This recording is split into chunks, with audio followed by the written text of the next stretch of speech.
샬롬 할렐루야. 요한복음 6장 53에서 55절요. 예수께서 이르시되 내가 진실로 진실로 너희에게 이르노니 인자의 살을 먹지 아니하고 인자의 피를 마시지 아니하면 너희 속에 생명이 없느니라.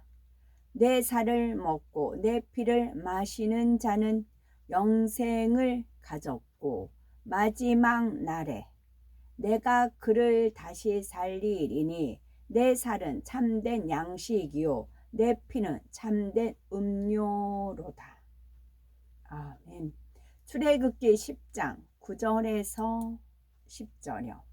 날 것으로나 물에 삶아서 먹지 말고 머리와 다리와 내장을 다 불에 구워 먹고 아침까지 남겨두지 말며 아침까지 남은 것은 곧 불사르리라.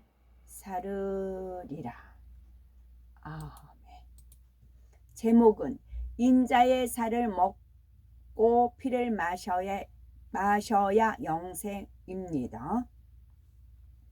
사람이 생명을 유지하며 건강하게 살아가기 위해서는 적당한 음식을 섭취해야 하듯이 우리가 영적인 생명을 유지하여 영생을 얻기 위해서는 인자의 살과 피를 먹고 마셔야 합니다. 과연 인자의 살과 피란 무엇이며 어떻게 먹고 마셔야 하는 것일까요? 왜 인자의 살과 피를 먹고 마셔야만 영생할 수가 있는 걸까요? 요한복음 6장 53절에 인자의 살을 먹지 아니하고 인자의 피를 마시지 아니하면 너희 속에 생명이 없느니라 말씀했습니다. 여기서 인자의 살이란 예수님의 살, 곧 하나님의 말씀을 의미하지요. 요한복음 1장 1절에 말씀은 곧 하나님이시니라 하였고 요한복음 1장 14절에 말씀이 육신이 되어 우리 가운데 거하심에 우리가 그 영광을 보니 아버지 독생자의 영광이요 은혜와 진리가 충만하더라 하셨습니다. 그런가 하면 예수님은 스스로 나는 하늘로서 내려온 산떡이니 사람이 이 떡을 먹으면 영생하리라. 나의 줄 떡은 곧 세상의 생명을 위한 내 살이로라 하셨습니다. 참된 양식인 인자의 살, 곧 하나님의 말씀을 먹어야 영생할 수 있다는 것이죠. 우리가 인자의 살을 먹는다는 것은 성경 66권에 기록된 하나님의 말씀을 양식 삼는 것을 의미합니다. 하나님의 말씀을 양식 삼는다는 것은 성경 말씀을 지식으로만 아는 것이 아닙니다.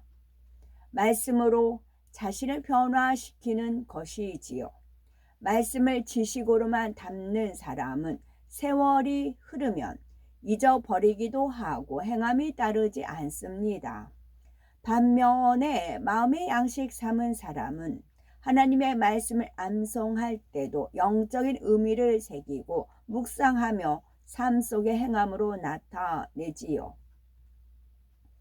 예를 들어 너희 원수를 사랑하며 너희를 핍박하는 자를 위하여 기도하라는 말씀을 머리로만 알고 마음의 양식 삼지 않았다면 어떤 사람이 악을 행하고 핍박할 때 감정이 상하고 미워지며 결국 악으로 갖고 맙니다. 그러나 사랑하라는 말씀을 마음의 양식 삼은 사람은 이 말씀이 성경 몇 장 몇 절에 있는지는 잊어버린다 해도 상대가 악을 행할 때 저절로 사랑과 긍휼이 우러납니다. 이처럼 하나님의 말씀을 마음의 양식 삼아 가면 진리가 채워지며 반대로 비진리가 빠져나가는 것을 체험할 수가 있지요. 출애굽기 12장 9절에서 10절에는 유월절 어린 양에 대한 내용이 나옵니다. 예수님을 어린 양에 비유하여 인자의 살을 먹는 방법을 구체적으로 알려주고 있지요.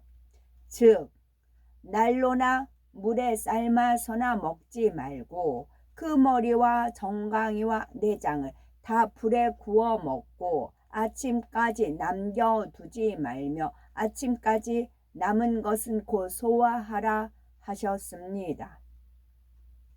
먼저 날로 먹지 말라고 하셨는데 무슨 뜻일까요? 우리가 하나님 말씀에 담긴 영적 의미를 깨닫지 못하고 문자 그대로 해석해서는 안 된다는 것입니다. 고기를 날로 먹으면 소화도 잘 안 되고 배탈 나기 쉽지요. 이처럼 하나님의 말씀도 날로 먹으면 엉뚱한 해석이 나오게 됩니다. 예를 들어서 마태복음 6장 6절에 너는 기도할 때에 네 골방에 들어가 문을 닫고 은밀한 중에 계신 네 아버지께 기도하라 말씀했습니다. 이 말씀을 문자대로 해석하면 골방에 들어가 기도해야 합니다. 그러나 성경 어디에도 믿음의 선진들이 골방에서 기도했다는 기록은 없지요.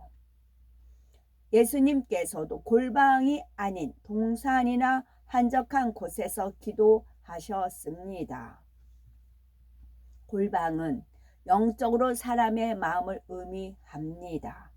따라서 골방에 들어가 기도하라는 말씀은 골방이 외부와 완전히 차단되듯이 세상 근심 걱정이나 잡념 속에서 중언부언하지 말고 마음과 뜻과 정성을 다해 중심 바쳐 기도하라는 의미이지요. 따라서 인자의 살을 먹되 하나님의 말씀을 문자 그대로 해석하지 말고 성령의 감동함 가운데 영적인 뜻을 알아서 양식 삼아야 합니다. 다음으로 물에 삶아 먹지 말라고 하는데 이는 하나님의 말씀에 세상 것을 가미해서는 안 된다는 뜻입니다. 예를 들어 하나님의 말씀을 증거하면서 어떤 철학자가 이렇게 말했다 하며 세상 지식을 인용하여 마치 진리인 양 해서는 안 되지요. 사람의 생각과 지식은 극히 제한적이며 아무리 훌륭한 사상도 온전하지 않습니다. 반면 하나님의 말씀은 세상 어떤 지식보다 뛰어나며 유일한 진리요 영원히 변함이 없기 때문에 세상 것을 가미해서는 안 됩니다. 또한 머리와 정강이와 내장을 다 불에 구워 먹으라 했는데 이는 창세기부터 요한 계시록까지 성경 66권에 기록된 모든 말씀을 양식 삼아야 한다는 뜻입니다. 어떤 사람은 레위기처럼 이해하기 어려운 말씀을 빼고 읽거나 하나님께서 베푸신 기사와 표적은 믿지 않습니다. 이렇게 생각에 맞지 않는 것을 빼면 결국 윤리와 도덕에 해당하는 것만 남게 되는 거겠지요. 더구나 자신이 지키기 어려운 말씀들은 흘러버리니 아무리 하나님 말씀을 읽는다 해도 믿음이 성장할 수도 영생을 얻을 수도 없습니다. 하나님의 말씀은 자기 생각에 맞는 특정한 부분만 취하는 것이 아니라 모든 말씀을 온전히 믿고 양식 삼아야 하지요. 그래서 하나님께서는 어린 양을 통째로 불에 구워 먹으라고 명하신 것입니다. 여기서 불은 성령의 불을 뜻하지요. 즉 하나님의 말씀을 성령의 감동함 속에 깨닫고 양식 삼으라는 것입니다. 만일 하나님의 말씀을 성령의 감동으로 풀지 않고 억지로 풀면 오히려 진리에서 벗어나 사망의 길로 갈 수가 있지요. 마지막으로 아침까지 남겨두지 말고 아침까지 남은 것은 곧 소화, 불사르거나 태우라고 하셨죠. 이것은 무슨 뜻일까요? 우리가 사는 이 세상은 원수 마귀 사단이 권세를 잡고 있는 어두운 세상입니다. 그래서 영적으로는 밤에 속하지만 때가 이르러 참 빛이신 주님께서 이 땅에 재림하시면 영적으로는 아침이 되지요. 이처럼 주님이 우리를 데리러 다시 오시면 더 이상 마음밭을 개간하여 변화될 수 있는 기회가 없습니다. 더 빨리 죄악을 버리고 영으로 들어갈 걸, 더 좋은 천국에 들어가기 위해 마음의 성결을 이루고 상급도 많이 쌓을 걸 이라고 아무리 안타깝게 후회해도 이미 늦습니다. 따라서 고기를 아침까지 남겨두지 말라는 말씀은 주님이 다시 오시기 전에 부지런히 하나님의 말씀을 잘 양식 삼아 신부단장을 온전히 마치라는 뜻이지요. 요한복음 6장 54에서 55절에 내 살을 먹고 내 피를 마시는 자는 영생을 가졌고 마지막 날에 내가 그를 다시 살리리니 내 살은 참된 양식이요 내 피는 참된 음료로라 하셨습니다. 우리가 생명을 유지하려면 음식과 함께 물을 마셔야지요. 음식과 물을 함께 섭취해야 소화되어 영양분이 흡수되고 노폐물은 배설될 수가 있는 거지요. 마찬가지로 우리가 인자의 살과 함께 반드시 인자의 피를 마셔야 영생할 수 있습니다. 인자의 피를 마신다는 것은 양식 삼은 하나님의 말씀을 행하는 것을 의미하지요. 하나님의 말씀을 행함으로 실천할 때 영적인 믿음이 되고 생명이 됩니다. 그래서 야고보서 2장 22절에 네가 보거니와 믿음이 그의 행함과 함께 일하고 행함으로 믿음이 온전케 되었느니라 말씀하고 있습니다. 행함으로 믿음이 온전케 된다고요. 행함이 없는 믿음은 불완전하다는 거지요. 불완전하다는 거죠. 그러나 행함으로 믿음이 온전케 된다는 거지요. 우리가 양식 삼은 하나님의 말씀을 행할 때 그리고 하나님께서 내가 온전하니 너희도 온전하라 하셨잖아요. 내가 온전하니 너희도 온전하라. 근데 그 온전은 뭐예요? 행함이라고요. 내가 하나님의 말씀을 믿었어요. 그러면 그 믿었기 때문에 행함이 나타나죠. 그랬을 때 하나님께서 그걸 보시고 온전하다라고 하시는 거지요. 기와장 쌓듯이 한 장 한 장 쌓아가는 겁니다. 그러다 보면은 고래등 같은 아홉 칸의 기와집이 우리 천국에 주어지는 겁니다. 영원히 살 곳이잖아요.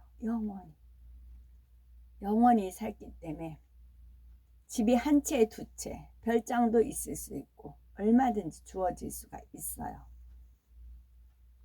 우리가 양식 삼은 하나님의 말씀을 행할 때 진리는 흡수되고 반대되는 비진리는 배설되므로 검은 마음에서 하얀 마음으로 변화됩니다. 가령 미워하지 말라 서로 사랑하라는 말씀을 양식 삼아 그대로 행하면 사랑이라는 영양분은 흡수되고 미움이라는 노폐물은 배설됩니다. 거짓말 하나하나 버리면 정직이 심어지겠지요. 정직 심어지다 보면 거짓말은 노폐물로 배설이 됩니다. 이렇게 하나님의 말씀을 양식 삼아 행하면 비진리의 마음은 빠져나가고 선한 진리의 마음으로 변화되어 갑니다. 그러므로 열심히 하나님의 말씀을 양식 삼고 지켜 행함으로 영원한 생명을 얻으시는 우리가 되셔야 되겠습니다. 어린 양이란 아직 교미하지 않은 1년 된 어린 양이라고 하는데 영적으로는 흠도 점도 없이 순결하신 예수님을 뜻합니다. 양이 순종을 잘하고 온유하며 사람에게 털과 고기와 젖 등 모든 것을 아낌없이 제공하듯이 예수님도 하나님의 뜻에 온전히 순종하며 우리를 구원하시기 위해 자신의 생명까지도 아낌없이 주셨지요.